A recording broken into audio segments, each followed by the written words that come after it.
Said Abdullah, Ketua DPP PDIP, membeberkan dua program utama Ganjar Pranowo jika terpilih menjadi presiden pada Pilpres 2024 mendatang. Politisi PDIP itu menyebut dua program utama Ganjar Pranowo tersebut adalah peningkatan ekonomi atau mengurangi kemiskinan dan pemberantasan korupsi. Adapun dua program tersebut merupakan akselerasi dari apa yang telah dicapai saat ini di bawah kepemimpinan Presiden Jokowi sebagai bentuk keberlanjutan program-program pemerintah. Jumlah warga miskin di Kabupaten Brebes, Jawa Tengah terus mengalami peningkatan. Pada 2020 jumlah desa miskin bertambah dari 34 menjadi 43 desa.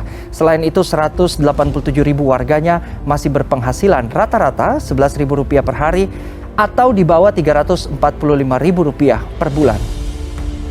Menurut Said, program pengentasan kemiskinan tersebut merupakan salah satu fokus utama Presiden Jokowi saat ini, di mana ia ingin kemiskinan di Indonesia berada pada angka 0%. Selain itu, kedua program yang menunjukkan keberlanjutan dari program pemerintah saat ini menunjukkan bahwa orientasi antara pemerintah dan partai itu sama. Adapun dua program utama dari Ganjar Pranowo tersebut akan menjadi landasan untuk seluruh kader PDIP untuk turun ke bawah dalam mengkampanyekan Gubernur Jawa Tengah tersebut. Pernah diupayakan bagaimana agar ini bisa berjalan. Umpama.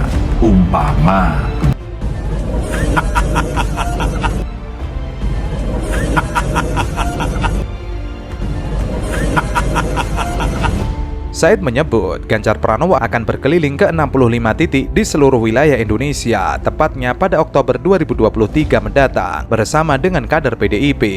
Adapun tujuan dari kunjungan ke 65 titik tersebut juga tidak lepas dari upaya penyerapan aspirasi dari masyarakat mengenai pandangan dan persoalan masyarakat. Said Abdullah pun merasa dengan apa yang telah direncanakan saat ini dan kunjungan ke 65 titik tersebut, ia optimis Ganjar Pranowo akan menang dalam satu putaran. Keyakinan PDIP akan kemenangan Ganjar dalam satu putaran juga pernah disampaikan oleh Adiana Pitupulu, di mana dengan kekuatan mesin partai saat ini, ia merasa Ganjar akan menang dengan satu putaran saja. Kontan saja, pernyataan dari Said Abdullah itu mendapat respon lucu dari para netizen. Yang pertama dari Okamara, gimana mau berantas, orangnya sudah tersandra kasus EKTP.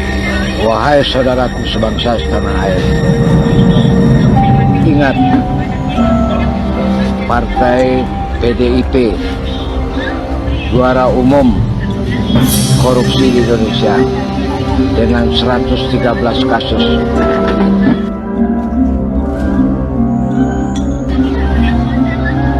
Apakah masih kita pilih mereka untuk menghancurkan keuangan negara ini? Ayo, sadarlah saudara, tobatlah, tenggelamkan dia. Salam akal sehat. Yang kedua, Joyo Klowor, bakal entaskan tapi Jateng masuk provinsi termiskin dengan UMP terendah. Ini bukan sekedar janji, tapi hasil kerja yang prediktif. Mirip-mirip total dengan tegak lurusnya. Stop impor pangan, stop impor beras, stop impor daging, stop impor apa lagi? Bawang, stop impor kedelai, stop impor sayur, stop impor buah, stop impor ikan. Yang ketiga, Dadung Awu, bikin iklan kayak gini keren. Apakah kalender rumah Anda selalu tanggal tua?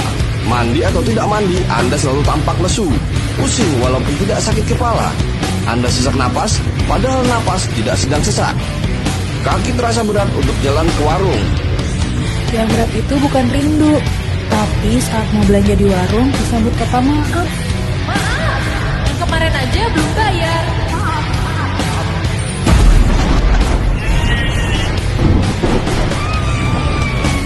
Jangan putus asa, sayangi rambut Anda. Ada kartu sembako. Apa? Kartu sembako murah seperti ini. Apa? Seperti ini. Apa? Seperti ini. Bisa untuk membeli sembako dengan harga murah, terjangkau, dapat diskon. Jangan histeris, cukup ucapkan Alhamdulillah. Alhamdulillah. Kartu sembako murah seperti ini. Program nomor 1 dari pemimpin amanah Jokowi Ma'ruf Amin. Amin ya robbal alamin. Kemudian Raja Rimba, Nazarudin akui lihat Ganjar, Jafar, dan Khairuman terima duit EKTP. Raja Rimba kemudian juga mentweet, bacot, Sidang korupsi EKTP, jaksa sebut Ganjar Pranowo terima 520.000 US dollar terkait korupsi EKTP. Didi, sebagai sekedar penerus memang tidak butuh gagasan, tinggal melanjutkan, bahkan jurusnya pun plek-ketiplek sama. Jokowi macet dan banjir lebih mudah diatasi jika menjadi presiden.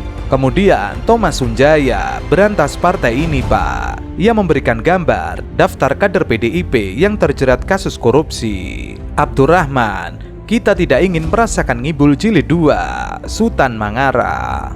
Eski, ia memberikan video.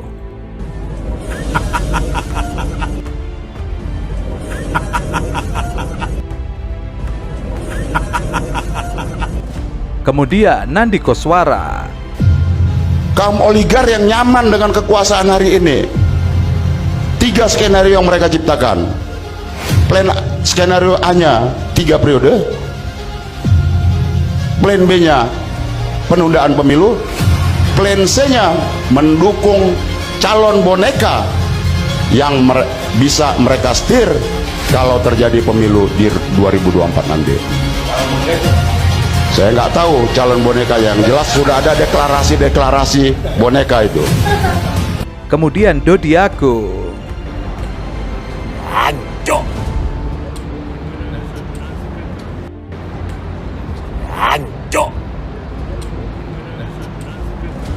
Kemudian Sarid Syarif sudah video callan Samandoro konten-konten. Kemudian Putra Melayu, kehebatan Pak Ganjar selama 2 periode memimpin Jawa Tengah selain main medsos, lari-lari antar kota antar provinsi, apa Pak? Di Santos, ia menyindir Putri Aryani berhasil sampai di titik ini berkat arahan Bapak, terima kasih ya Pak. Kemudian Zaidi, Putri Aryani anak bangsa yang berprestasi, prestasimu opo Kang? Kemudian Keripik Pedas, saya bangga terhadap warga Wadas, Kendeng, Rembang. Ah masa EKTP gimana? Ingat EKTP, ingat Ganjar. Priambodo, sampean kalah dulu sama Anies Baswedan.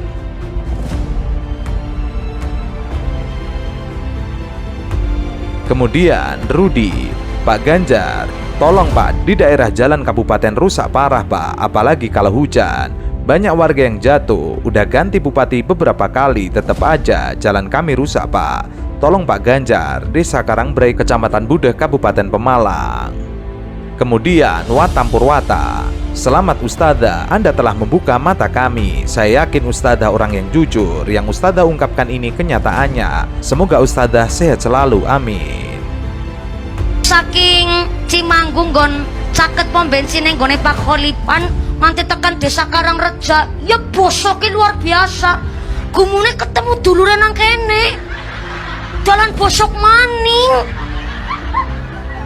Mambongi ya nyuliwat kene riko ora pada ngerti turu jam 2:30. Ya jalan bosok, engko liwat kono maning nyo. Kesuh. Mbok gelem ke Pak Ganjar Pranowo krungu dresulane wong kene. Sok wis enek liwat bolak-balik kaya kuwi bae dalane kok. Ora rubah-rubah. Uya kuwi infake wis rampung dihitung. Kemudian majikan, ia men-tweet sebuah video. Coba lihat infrastruktur jabat Gubernur Jateng, apa tidak sih? Sibuk jogging di Jember, Ganjar kena semprit. Masih jabat Gubernur Jateng, apa tidak sih? Coba lihat infrastruktur warga Bapak. Aku yang melu heran Pak, ketoke wis lali tanggung jawab mergo suweneng pol entuk jadi capres kok partai ini. Akhirnya saiki yo kerjane yo jogging di Senayan, saiki Jember. Besok mau jogging di mana lagi Pak? Indonesia ini punya 416 kabupaten dan 98 kota. Apa mau didatangin semua buat tempat jogging? Kondisi wargamu di Jateng piye Pak? Itu loh Jateng masuk daftar 15 provinsi termiskin di Indonesia menurut data BPS 2023. Dari Pulau Jawa yang katanya adalah kunci, itu ada 2 daerah yang masuk nominasi provinsi termiskin. Ya, selain Jateng ada juga daerah istimewa Yogyakarta. Aduh, selagi masih ada waktu menjabat, ayolah Pak, fokus dulu bangun Jawa Tengahnya. Lagi pula, kalau di sisa waktu menjabatnya itu kerjanya bagus, kan Bapak juga kena cipratnya. Makin banyak dukungan ke Bapak, karena lihat kinerja Bapak di Jawa Tengah. Daripada jogging sana sini, entahlah. Bukan kita lebih fokus sih, kira konten ya, konten di IG, di TikTok, di YouTube, pokoknya harus penting kuil lah. Enjoy lah Lur. Sementara itu, Adin Putra mentweet dengan sebuah video juga. Rakyat biasa yang punya harapan besar akan kemajuan negeri ini dan kesejahteraan rakyatnya. Untuk menanyakan kepada yang terhormat Bapak Gubernur aktif yang belakangan lebih sering turun ke daerah lain. Pak, sejauh mana Anda memikirkan kemajuan negeri ini dan kesejahteraan rakyatnya? Apakah sudah punya planning? Maaf Pak, selain jogging dan belusukan, hingga saat ini saya belum menemukan jejak gagasan dan ide Bapak. Mau dibawa kemana kira-kira negeri ini jika Bapak diberi kepercayaan oleh rakyat sebagai presiden? Tren kemiskinan di daerah yang Bapak pimpin yang terus meningkat adalah evaluasi yang pantas untuk mengukur kemampuan Bapak menjadi seorang presiden. Gesekan antara warga desa dan aparat yang terjadi di wilayah pemerintahan Bapak yang belum tuntas hingga saat ini, itu bukan hanya soal lingkungan Pak, tapi juga soal keberpihakan Bapak kepada masyarakat kecil. Belum lagi masalah-masalah lain di daerah yang belakangan sering Bapak tinggalkan untuk sekedar jogging ke daerah lain Pak. Pak, apakah Bapak pernah introspeksi diri, mengevaluasi diri, bertanya kepada diri sendiri dengan semua persoalan yang ada di daerah Bapak saat ini? Apakah saya cukup mampu untuk menjadi seorang presiden? Dulu Pak, almarhum papa saya sering bilang begini, Yan, kalau kamu belum cukup yakin akan kemampuanmu, maka jangan pernah mengambil tanggung jawab besar yang menyangkut hajat hidup orang banyak. Itu nasihat sederhana dari seorang ayah yang tidak pernah mengenyam pendidikan formal Pak. Tapi saya pegang teguh hingga saat ini, bahkan menjadi motivasi bagi saya untuk terus belajar, meningkatkan kualitas diri. Karena saya juga punya mimpi yang sama seperti Bapak, menjadi seorang presiden. Tapi karena belum cukup yakin, makanya belum nyalon Pak. Ini terakhir Pak, kalau Bapak sudah yakin dan benar-benar yakin mampu menjadi seorang presiden, monggo silahkan dipersiapkan semuanya. Tapi kalau bisa di sisa pemerintahan Bapak sebagai gubernur, tuntaskan dulu apa yang belum tuntas di daerah Bapak. Cek lagi di lapangan, ada masalah apa saja yang belum sempat Bapak tangani. Sambil jogging juga boleh Pak. Masa daerah sebesar itu nggak punya jogging track? Sementara Duvels Here juga menyertakan sebuah video. Buat Bapak gagu ya, ini wargamu Pak, masyarakatmu ya, nagih janjimu Pak. Jenengan bilang kalau mau menjawab apa yang diinginkan rakyatmu, tapi sampai detik ini belum ada Pak. Ya. Nagih janji. Ya, belum ada itu Pak. Dan masa sih jenengan nggak punya perasaan dari tangisan masyarakatmu Bapak? Masa toh Pak, hatimu itu kok watu Pak? Pak Gago ya, dengarkan ini rakyatmu ya Pak. Sementara itu, Den Bokep Ebenezer Top. Salah satu prestasi ya Gubernur Jawa Tengah nih, yang nanya nih. Apa sih prestasi Ganjar? Nah ini kejadian nih, faktanya. Ini parah nih. Ini pengakuannya nih, pengakuannya. Saya nonton film porno itu salah saya gimana?